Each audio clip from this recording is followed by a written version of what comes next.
देखिए इस क्वेश्चन में हमसे कह रहा है a vector x when added to the resultant of vector a and vector b gives a unit vector along y axis, find the vector x। ठीक है, तो हमें एक वेक्टर a दिया हुआ है।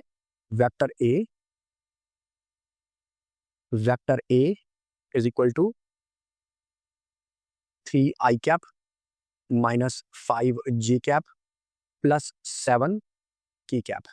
और दूसरा वेक्टर हमको दिया हुआ है vector b is equal to 2i cap plus 4j cap minus 3 k cap.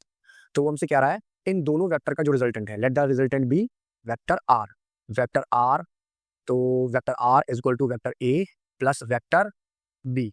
ठीक है, तो vector R is equal to 3i cap minus 5j cap plus 7 k cap plus 2i cap plus 4j cap minus 3 k cap.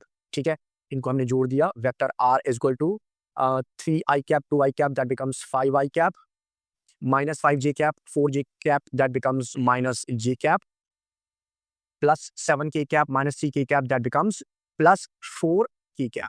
ठीक है, अब वो हमसे कह रहा है कि ये जो रिजल्टेंट है, इस रिजल्टेंट को यदि हमने वेक्टर x के साथ जोड़ा, ठीक है, तो जोड़ देते हैं। वेक्टर x के साथ अगर हमने इस रिजल्टेंट वेक्टर r को ऐड किया तो ये हमको एक वेक्टर देता that is along y axis, जो कि y एक्सिस के अलोंग। अब y एक्सिस के यूनिट वेक्टर के अलोंग, सॉरी। ठीक है, तो y एक्सिस का यूनिट वेक्टर किधर की तरफ होता है? j cap. ठीक है, तो j cap.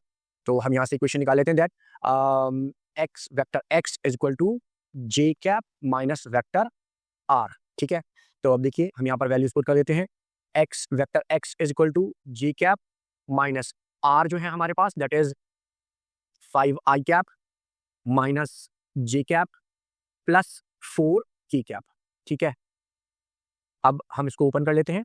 Vector x is equal to j cap minus 5i cap minus j cap, minus का ही प्लस हो जाएगा, plus j cap minus 4 k cap.